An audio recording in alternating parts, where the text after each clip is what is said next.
afternoon, everyone. This is Dr. Christine Coons, and what I'm going to do with this set of presentations is go through a presentation that I've helped create for med schools to talk about genetics, human development, a history of sex and human development, and all these other components that derive who we are. And so what I'm going to do is I'm going to share some slides. So this will just be a PowerPoint presentation in a way. I'm going to try and make it as less academic and more entertaining along the way, but in all honesty, this is a medical lecture. Not much I can do about that. Sorry.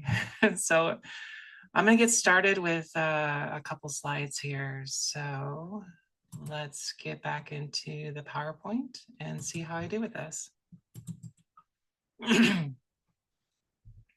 So one of the things that we need to work and establish is taking a look back through time and getting to know ourselves a little bit better, finding those relational components of then and now.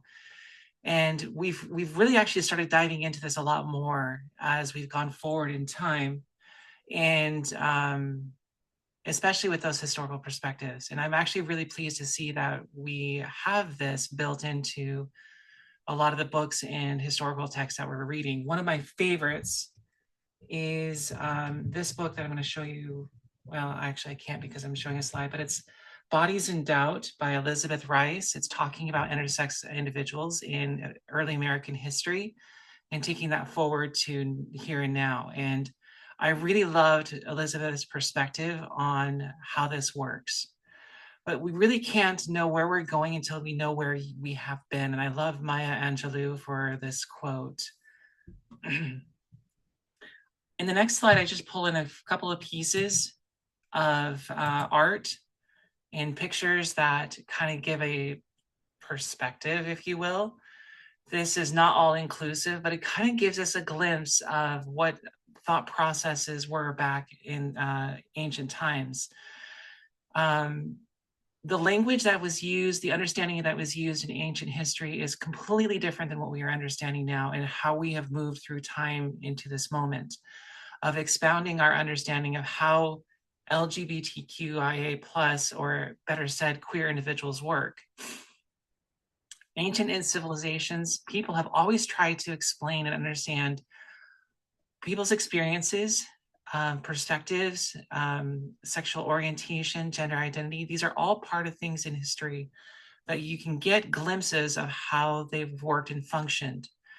The most common way to look at this is from a mythological perspective in ancient Greece. And a lot of us have studied ancient Greece mythology in school, K through 12, because that's one of the things that has been allowed in those curriculums. And here is a couple of pictures. The one on the upper left is a androgynous god in ancient Greece. This is found in a pot. And you can kind of see anatomy, but this is echoes of that ancient history. When we look back at some of these mythological characters, you can almost get this sense of they are origin stories. These ancient histories are trying to explain certain modern or certain phenomena that's happening in their era. So when we look at Cainus was a mythological character that was unfortunately raped by Poseidon, and Poseidon afterwards granted Cainus a wish, and during this wish, Cainus basically said, "I want to be a man so that this never happens again." The wish was granted, and so if you actually look back at this and compare it to our modern understanding of, maybe look at 5-alpha reductase deficiency, where individuals can be assigned female at birth and grow into males, this is potentially a possible way to look at this myth and see this as an origin story. The middle one is during the Qing dynasty in the 1600s. This is a woman spying on male lovers based out of China. One of the things that we have seen in expanding our history and culture understanding is that this is not isolated to just regional. This is not just the United States experiencing this. This is worldwide throughout history, language, and culture. There is down in the bottom middle is the two-spirit individual called a Wiwa, and I hope I pronounced that right, from 1886. So these things are hundreds, decades, thousands of years old. And of course, the one on the right is a representation of the Isle of Lesbos, where we get the term lesbian from. This map, I've actually sincerely appreciated this map, and I share this map regularly with medical students. And this is coming from PBS. They did an article a few years ago where they wanted to represent on a map historical representations of cultures with more than two genders. It's titled Two Spirits Map, but again, this is one of those where if you look at the cultures that are represented here, their language, their society that was built around it, their concept of it is different from even our modern understanding of Western culture and civilization. So you have to appreciate these individual cultures on their own terms, not from our perspective looking in. You have to look at their history, how they grew up with this in their language and in their society. And that's one of the things I've appreciated with this, just the breadth and depth of all these cultures across the world. The one that I've actually really appreciated is one in outer Russia, there to the northeast corner. Just this isolated group of individuals with recognition of more than two genders and completely isolated throughout their history, or a lot of their history is involved with this. So it's not just isolated to just this is happening in the United States and expanding throughout the world. It's not a, as some people would say, a contagion. When we look at medicine in general and we compare that to history, there's a lot of overlap between medicine and religion. And that's kind of inherent in our Western civilization and culture. If we look at how medicine started out in July of 1779, was the first medical journal that was published in the medical repository. This was the first attempt at medical information being collected and disseminated. This is not much longer after the Revolution, American Revolution.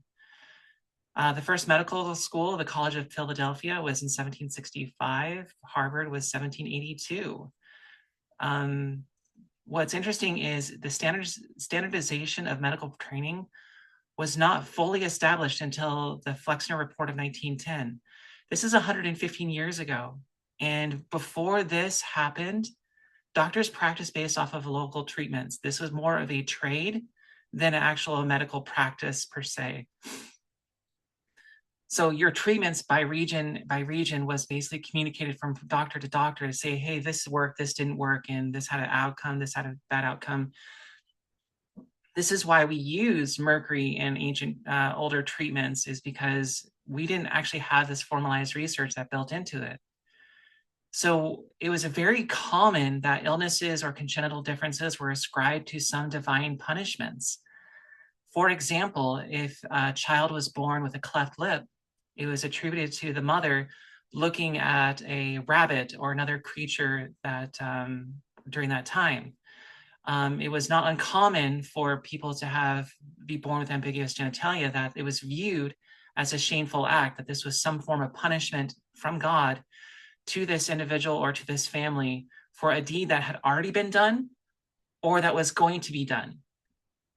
So it was very common for these individuals to be hidden and to avoid negative scrutiny from the outside in. It was very important in the civilization during these early times to represent their family as a pious family, a strong family, one that didn't seem to be shaken, that could work hard. This was very important for that. So the last bullet point is doctors were very frequently viewed as spiritual and physical healers.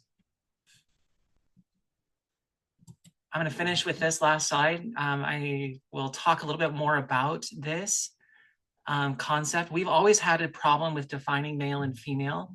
It's not something that was even to now. It's always been there.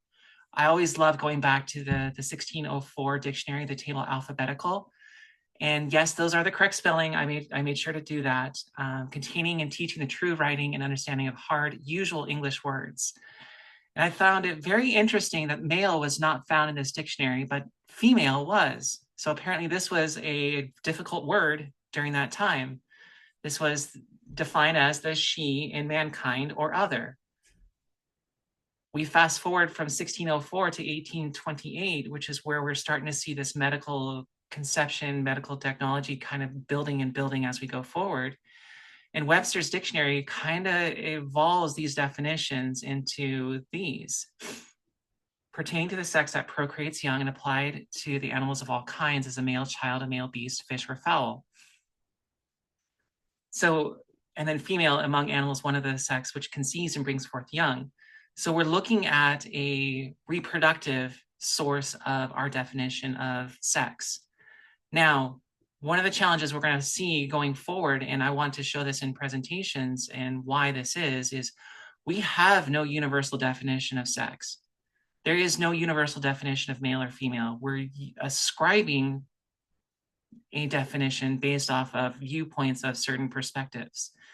And that is something that is going to be found throughout these presentations, is you have to be careful with narrowing our definition down to a finite definition, because we are excluding so many different people and so many different ways of looking at this. As we move forward, 1913, we have a little bit more perspective in terms of the gametes, an animal of the male sex, or pertaining to the sex that begets or procreates young, or to the sex that produces spermatozoa, by which the ova are fertilized, not female. And I find this very interesting, this not female.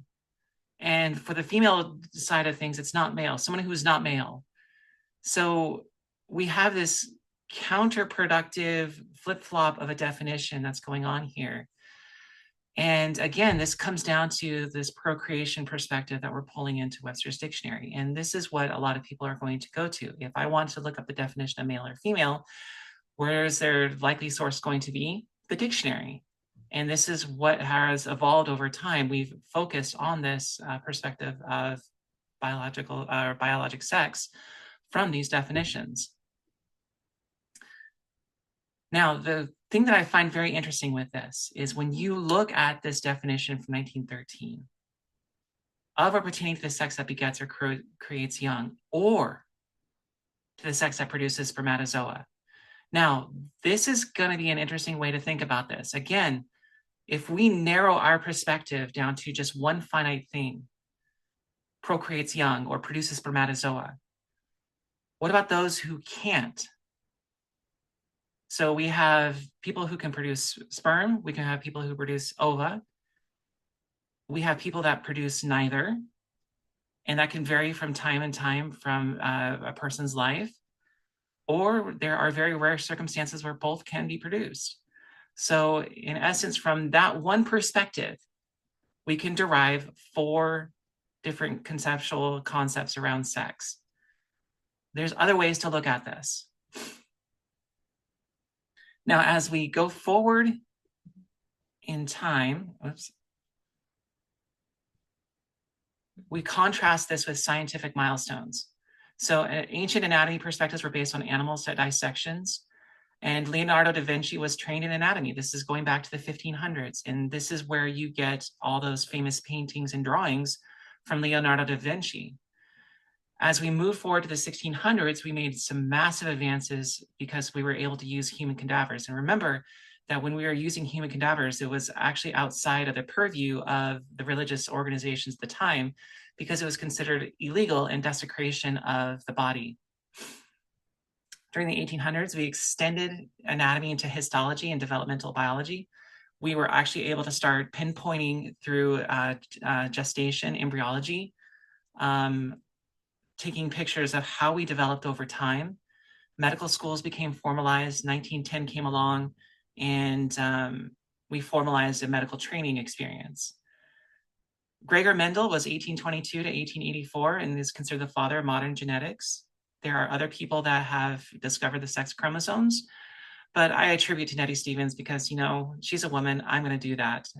Was discovered in 1906 when she was studying maggots. 1942, Klinefelter's was first described. It wasn't actually the chromosomes discovered until almost 14 years later. This was when it was first described. So 1956 is when we actually looked at the chromosomal karyotype and said, oh my gosh, there is an extra X chromosome that is contributing to this phenotype that we call Klinefelter's. In the 1990s, we discovered that SRY and SOX9 genes were actually identified. We actually didn't fully understand SRY at that time. We thought that ZFY, zinc finger on the Y chromosome, was the gene that caused male development. Turns out that that was actually incorrect. It was the SRY gene that attached and worked on SOX9. 2000, we have the completion of the Human Genome Project. And even now, we are still learning a lot about genetics and genomics. And I found this very fascinating when I actually read this. In 2023, researchers finally finished the sequencing the Y chromosome. And the reason being is because most of the Y chromosome has so many repeated segments that it was difficult for the technology in 2000 to be able to do this. Now we can actually sequence genomes very readily, and many of these are commercially available. So I'm going to stop right there because that was a lot of information, a lot at once, and I'm going to continue this conversation in the next slide or next video. Thanks.